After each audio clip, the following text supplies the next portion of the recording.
When you watch Somewhere in Time, the first thing you feel isn't the plot. It's the weight of a room that feels like a waiting room for a life that hasn't started yet.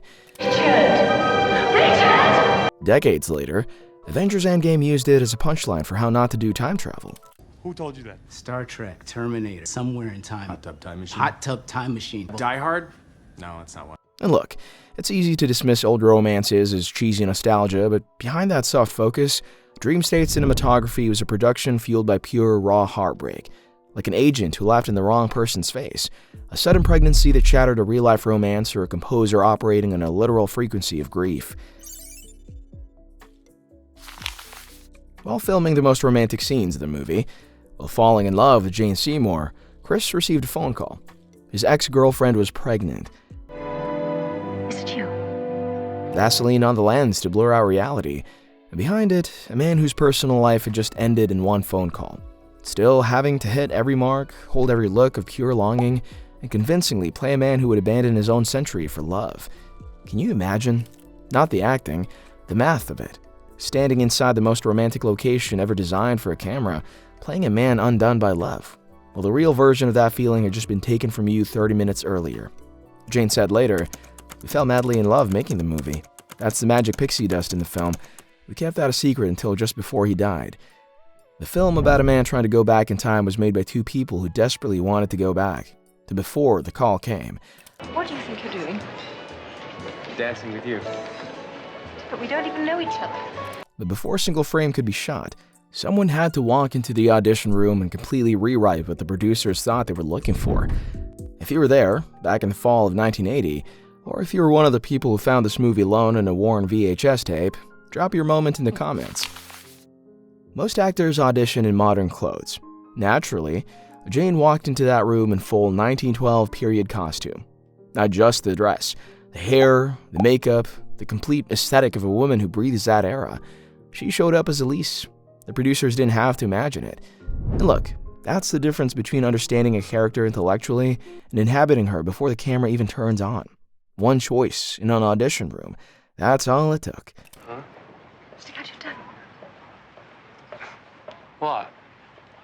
Oh, my. But honestly, none of this happens. None of it. If one agent had just done his job. Because while Jane was dressing for the past, Christopher Reeve's own representation was actively trying to lock him out of it. Superman had just made Chris a massive star. Then a producer approached his agent about a small romance film. Low budget, no action, no cape. The agent laughed, straight in his face. Superman doesn't do period pieces. Superman certainly doesn't do $9 million indie projects. He refused to let Chris even see the script. This is the kind of industrial blindness that almost robbed us of a masterpiece because it didn't fit a corporate brand. So the producer slipped the script into Chris's hotel room door. Chris read it that night, called the next morning and said, "I'm in." And honestly, good for him. An agent laughs in a producer's face, refuses to show his client the script, and the only thing standing between Superman and the most romantic film of his career is whether a piece of paper fits under a hotel room door. How many films like this never got made because the door had a tighter seal? That's the entire origin story. Once the actors were set, the production needed a voice. They found it in a man who was using music to survive a double tragedy. John Barry didn't just write the score, he exorcised it. He composed the theme in the immediate aftermath of losing both of his parents. The director said it was his most beautiful score.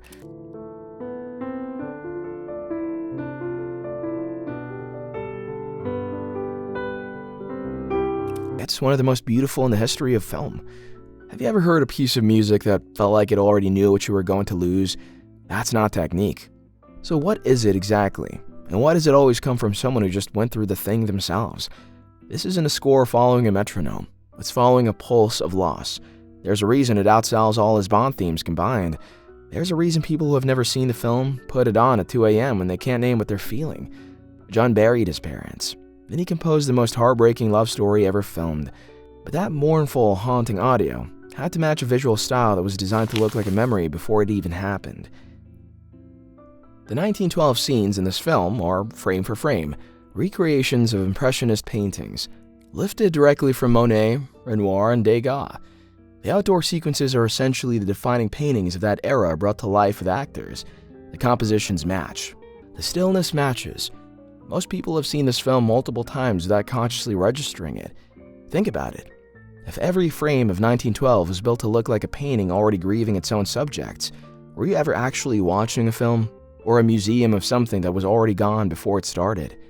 If you've ever felt that the image is a quality more permanent than regular film, like something preserved rather than shot, that feeling was real. It was designed. The cinematographer wasn't lighting a film set. He was lighting a painting that happened to contain people, which means every frame of 1912 in this film is already a memory of itself. Before you even feel the loss, the image is built to feel like something already gone. And that eerie sense of destiny wasn't just in the backgrounds, it was baked directly into the birth certificates of the cast.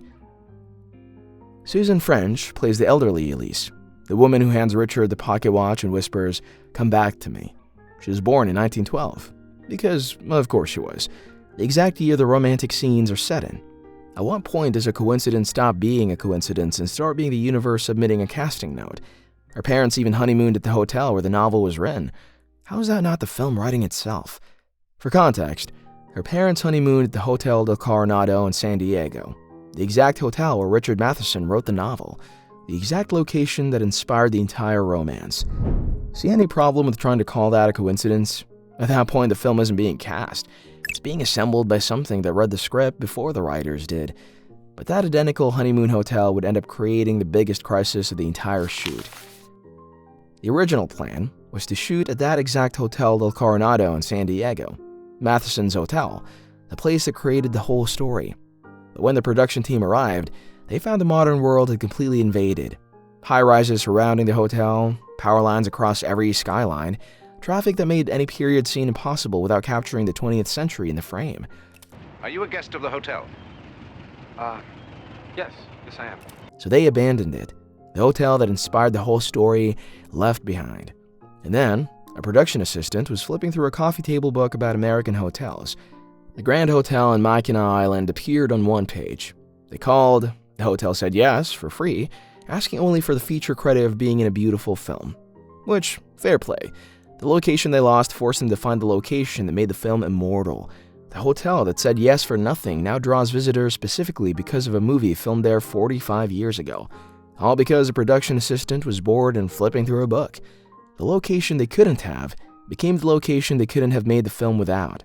The hotel that inspired the story was too modern to film in, which makes you wonder, why does the film feel more timeless than the place that created it? Yet despite finding the perfect timeless paradise, Hollywood did everything in its power to ensure no one would ever see it. When Somewhere in Time was released in October 1980, Chris and Jane were legally forbidden from promoting it. The SAG strike was running. 0 television appearances, 0 radio interviews. The two people who were living proof the love on screen was real couldn't say a single word publicly. The studio spent almost nothing on marketing and critics buried it. Except it wasn't destined to die. This is the tree where I first saw Christopher Reeve's character and I asked him, "Is it you?" The film survived. Word of mouth, midnight screenings, home video, a cult following that grew entirely in the dark without a single dollar of studio backing.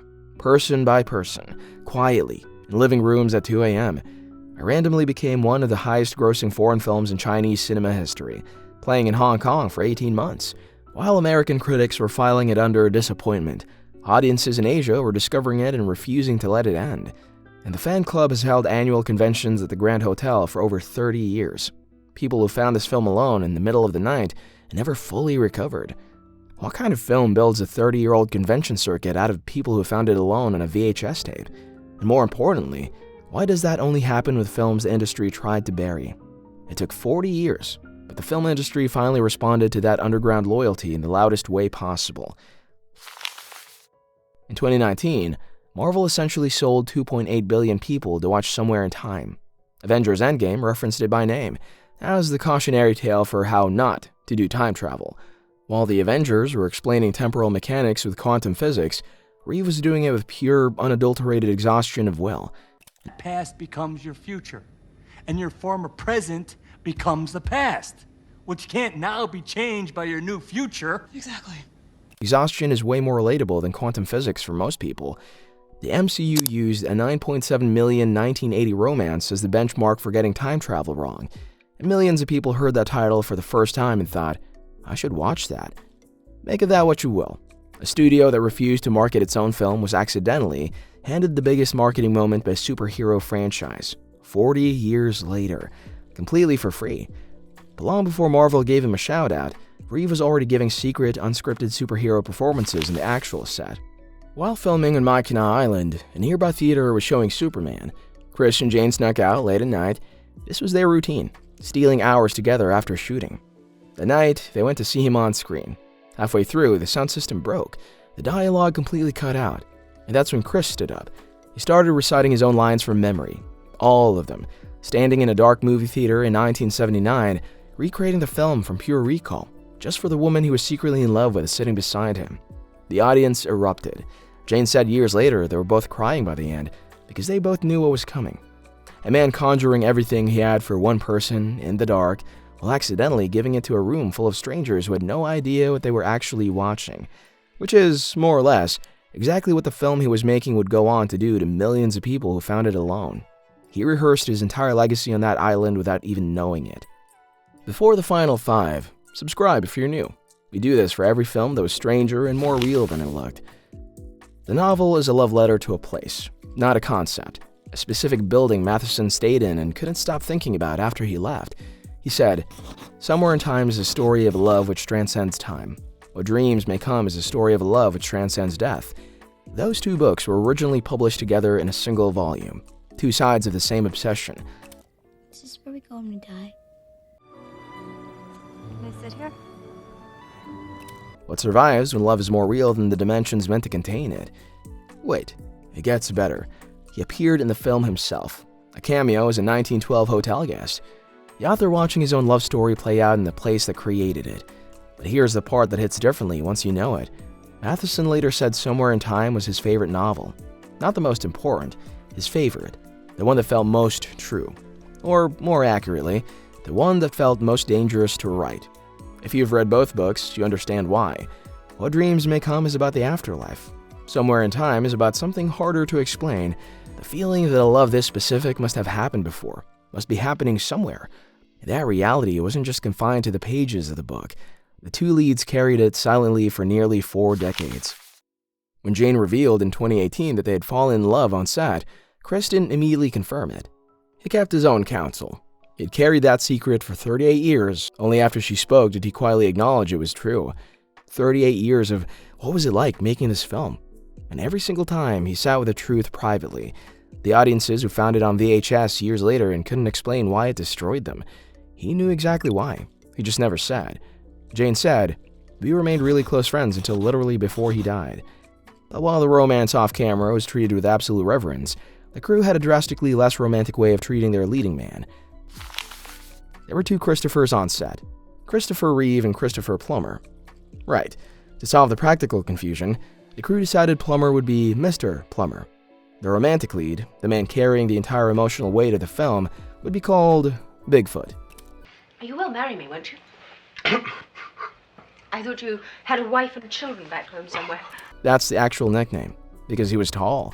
He's giving the most emotionally exposed performance of his career, falling in love off camera at the same time, playing a man who quietly sacrifices everything, and the crew is calling him Bigfoot.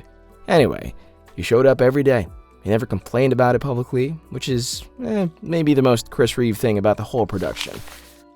When the Grand Hotel gave the production its location for free, they understood something the studio and distributors completely missed. Being in a beautiful film was worth more than any location fee, which, if they were being completely honest, they were right in a way that they couldn't have calculated. The Grand Hotel is now one of the most visited historic hotels in America. Largely on the strength of this film, guests book rooms specifically for the 1912 romance. They come for Elise McKenna. They come for Richard Collier. They come because a movie turned an island into a place people associate with a feeling they can't quite name but keep returning to. That one yes from a hotel that had nothing to gain except a feature credit is the reason the film exists in the form it does. Without Mackinac Island, there is no Somewhere in Time as we know it. The architecture, the sense of a place suspended between eras, all gifted. Because one person understood that sincerity, given the right frame, never stops paying. The studio that spent nothing on marketing got nothing. The hotel that gave the location for free got everything. That's not irony. That's just the math of what lasts. But look at the single most iconic shot in the entire movie. It was completely unscripted. The scene that controls the entire movie, the moment Richard Collier turns and sees the portrait of Elise McKenna for the first time, was also the first time Christopher Reeve saw the portrait. He refused to look at it before filming. The director needed a genuine reaction, not an actor hitting a mark and performing wonder, but an actual human being encountering something for the first time and losing control of his face. So the portrait was kept completely hidden from Chris. No rehearsals, no previews, no sneaky set visits before the take. The crew knew. The camera was ready. When they called action, Chris walked into the room and turned. And what you see, that stillness, the quality of a man who has just seen something he can't explain and doesn't want to look away from, that isn't Richard falling in love with Elise. Actually, let me rephrase that. That's Chris encountering a painting he has never seen before in a hotel ballroom in 1979. Every time you've watched that scene and felt something you couldn't fully name, you aren't responding to acting. You were responding to a real human reaction. Surprise that couldn't be rehearsed. Wonder that couldn't be performed. That a director was smart enough to leave alone. Somewhere in Time is the only time travel film that admits the hardest part of going back isn't physics. It's the hope. That's all it ever was. If you were one of the people who watched this movie alone in a dark room, knowing nobody else around you would fully understand why it hit that hard, then you know exactly how that hope feels. Now if you want to see what happens when someone built an actual machine to go back, the 1960 Time Machine is up next. Same question underneath all of it. What would you give up to get back to the moment before everything changed?